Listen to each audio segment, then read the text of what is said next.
A lot of people new to mixing pay a ton of attention to the vocals, but not enough attention to the most human part of the voice, the breath. Hello everyone, this is Dylan with Musician on a Mission, here today with another mix tutorial. Today I'm going to show you how to easily take your singer's breaths out of the equation by putting them on their own track. And all it takes is a few minutes. So keep watching, and don't forget to download the free vocal mixing cheat sheet. It covers some of our best tips to mixing your vocals to sound radio ready. Plus, we added our 3 favorite techniques to create a thicker vocal sound. Click the link in the description below to grab it. So the big question is this: why do we even care about our breaths?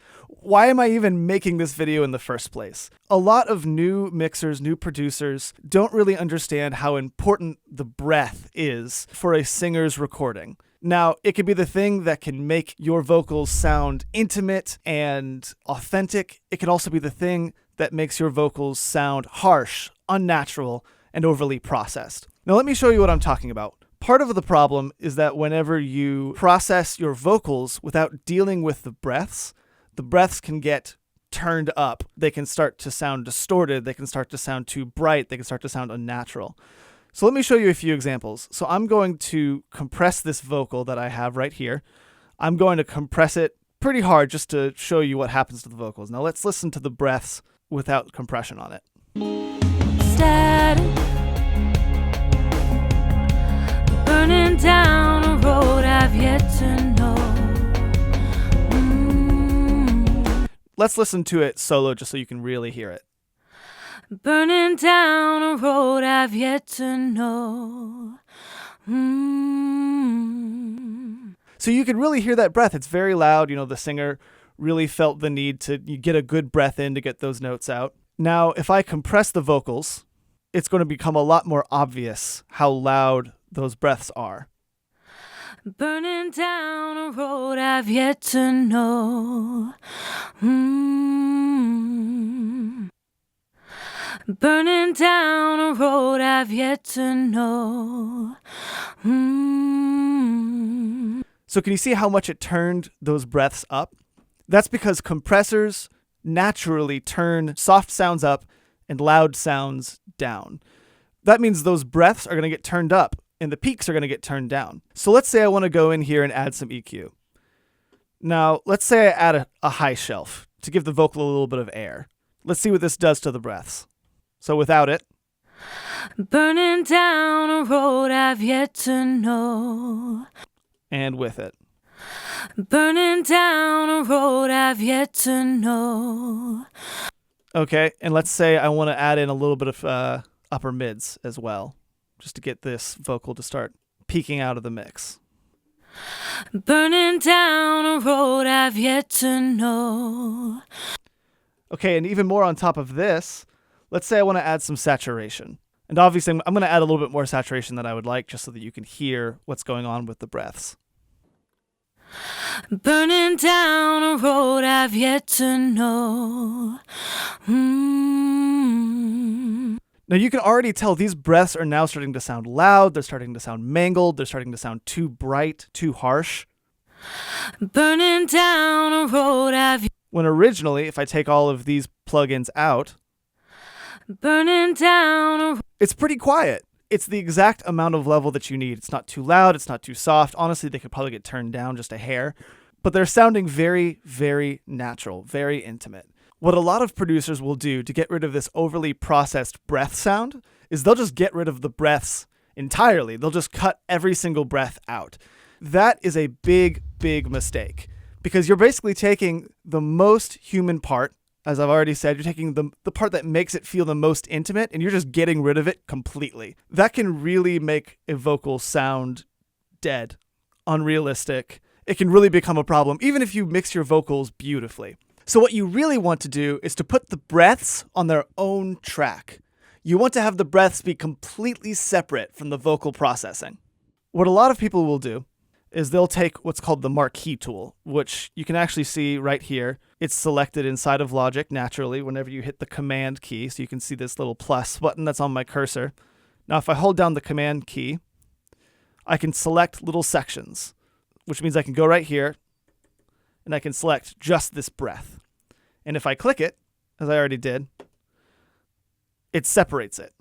Now what I would want to do is create a new track. Let's name it Breaths. And I would want to grab this and move it down onto the Breaths track. Now, if I do all of this processing on the vocal, none of that processing is happening to the breaths itself. So let's listen to this. Burning down a road I've yet to know. Pretty good, right? Now, it definitely needs some tweaking. I didn't grab the most accurate portion. I'm probably going to need to move these sections out a little bit, maybe add some fades, like a 2 millisecond fade at the beginning and end of each clip. But it sounds a lot more natural, while the vocals themselves are sounding a lot more aggressively processed. Here is the problem with this particular technique. It's fantastic at controlling the volume. I can control the volume of all of the breaths for the entire track. It's fantastic from keeping it from being processed, but it can take a while. It's not exactly the fastest technique in the world because you have to go through and you have to manually select every single breath, manually pull each of them down, and then go back and listen to each one and make sure that you haven't cut them at incorrect places, maybe gotten part of the word inside of it, maybe gotten part of like lip smacks or noise from in between words inside of that. You don't want that as well. So it can take some time.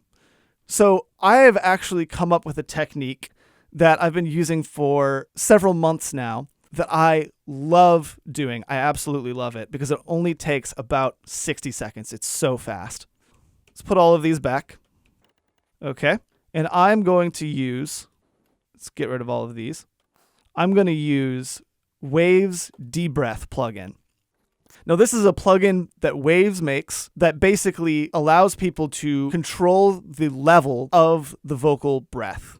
So I can go in and say, yes, I want the vocal breath to be turned down 4 decibels. And if you listen to it right now, Burning down you can see it's a lot quieter. I'll actually turn it down even quieter so you can hear it. Burning down a road I've yet to. Now, this is great for controlling level, but again, it's still being processed. So here is what you're going to want to do. Right here in this monitor section, you can actually select whether you want to be listening to the voice or listening to the breath itself. So if I take the level all the way down, you can't hear any of the breath. Now let's listen to this. Burning down a road I've yet to know. Nothing, right? But if I click breath, all I can hear is the breath.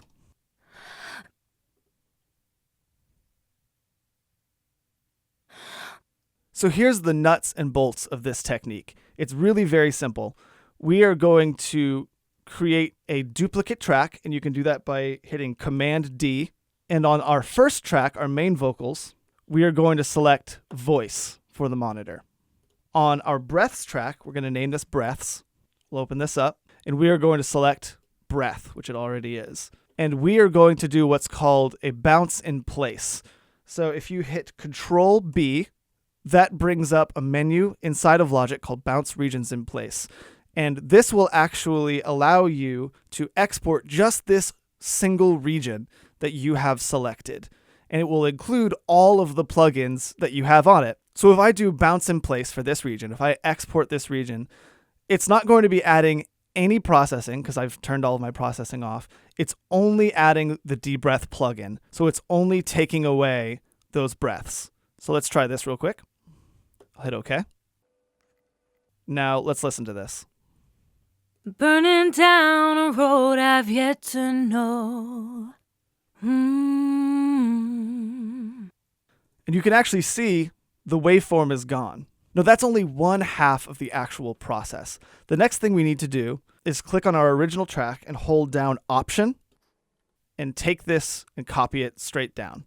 So this is just a copy of our original track. I'm going to make sure that it's unmuted.